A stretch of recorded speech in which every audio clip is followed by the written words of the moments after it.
नमस्कार, बहुत स्वागत है। मध्य प्रदेश के सरकारी स्कूलों पर शैक्षणिक सत्र 2025-26 पर एक और जहां जेपीएस पोर्टल के माध्यम से ऑनलाइन आवेदन हो रहे हैं। पहले चरण की काउंसलिंग पूरी हो चुकी है, दूसरे चरण में भी चॉइस फिलिंग का काम पूरा हो गया है। अब स्कूलों पर इन अतिथि शिक्षकों की ज्वाइनिंग होना बाकी है।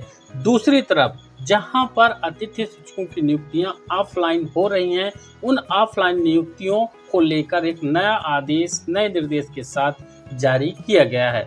तो अगर आप भी ऑफलाइन आवेदन के माध्यम से अतिथि शिक्षक बनना चाहते हैं तो यह वीडियो पूरा देख लीजिएगा, आपके लिए इम्पोर्टेंट आदेश यहाँ पर रहने वाला है। आपको बता दें कि मध्य प्रदेश में शिक्षा विभाग के अंतर्गत स्कूलों में ऑनलाइन अतिथि शिक्षक आवेदन के माध्यम से रखे जाते हैं।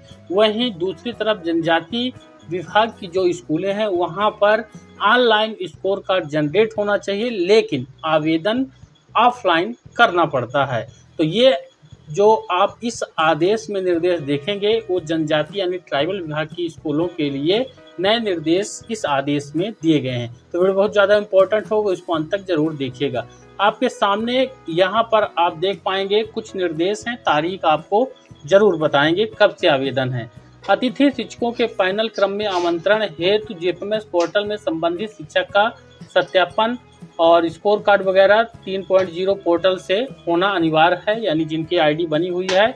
फिर शासकीय उच्चतर माध्यमिक विद्यालय और हाई स्कूल और माध्यमिक विद्यालय प्राथमिक विद्यालय के जिन संस्थाओं में सत्र 2025-26 में अतिथि शिक्षक की व्यवस्था किया जाना है, उनके एसएमडीसी और एसएमसी की कार्यवाही का विवरण जिला स्तरीय समिति के अनुमोदन हेतु प्रस्तुत किया जाएगा।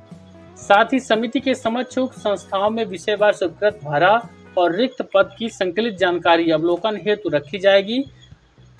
साथ ही संस्था के कालखंड की जानकारी यानी पदस्थ जो शिक्षक हैं सामान्यतः 6 कालखंड जो है तो आवंटित करते हुए संकलित करके जानकारी को भेजना है। यहाँ पर जिला स्तरीय समिति के समक्ष सभी संकुल प्राचार्य संकुल अंतर्गत विद्यालय के अतिथि शिक्षकों की व्यवस्था करने संबंधी जानकारी के साथ उपस्थित होना सुनिश्चित करेंगे, जिससे अतिथि शिक्षकों की व्यवस्था हेतु एसएमडीसी और एसएमसी की कार्यवाही विवरण का अनुमोदन कराया जा सके।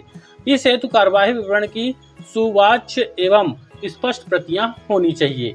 साथ ही संकुल प्राचार्य के अलावा अन्य संस्था प्रधान इस कार्यालय को अथवा समिति के अनुमोदन हेतु प्रस्ताव प्रस्तुत नहीं करेंगे। संकुल प्राचार्य अधीनस्थ संस्थाओं को प्रस्ताव एक साथ जिला अनुमोदन समिति के समक्ष प्रस्तुत करेंगे। साथ ही जिला स्तरीय समिति से अनुमोदन कराने का दायित्व संकुल प्राचार्य का होगा। कतिपय कारणों से यदि किसी संस्था संकुल प्राचार्य द्वारा नियम विरुद्ध अनुमोदन प्राप्त किया जाता है तो उसके लिए संस्था प्रमुख संकुल प्राचार्य स्वयं जिम्मेदार होंगे। वहीं अतिथि शिक्षक व्यवस्था हेतु संकुल प्राचार्य संस्था प्रमुख शासन के निर्देश भलीभांति अवलोकन कर के ही नियमानुसार पारदर्शी कार्यवाही सुनिश्चित करेंगे।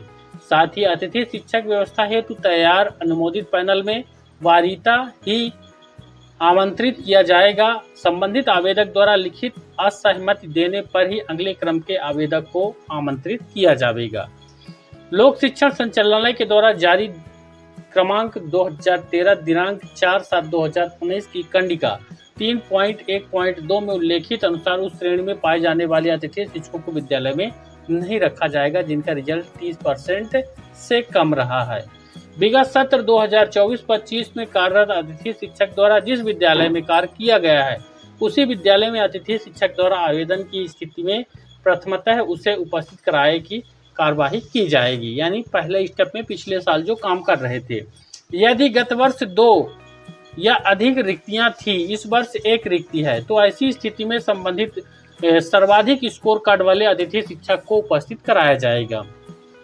नियमानुसार नवीन पैनल निर्माण की स्थिति होने पर ही संस्था प्रमुख अतिथि शिक्षक हेतु विज्ञापन जारी कर नियमानुसार कार्यवाही सुनिश्चित करेंगे।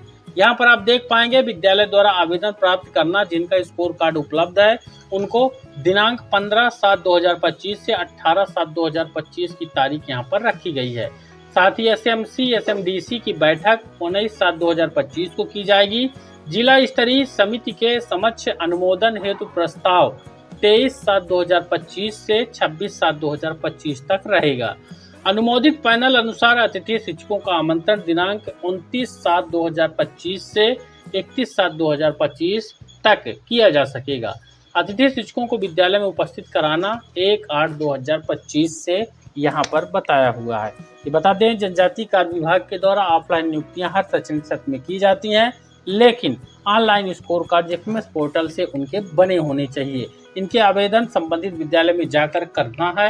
ये कंप्लीट निर्देश हैं आदेश के साथ। 1 अगस्त से स्कूलों पर इन अतिथि शिक्षकों को ज्वाइनिंग देना है। और भी बहुत कुछ है जो कि आपको अगले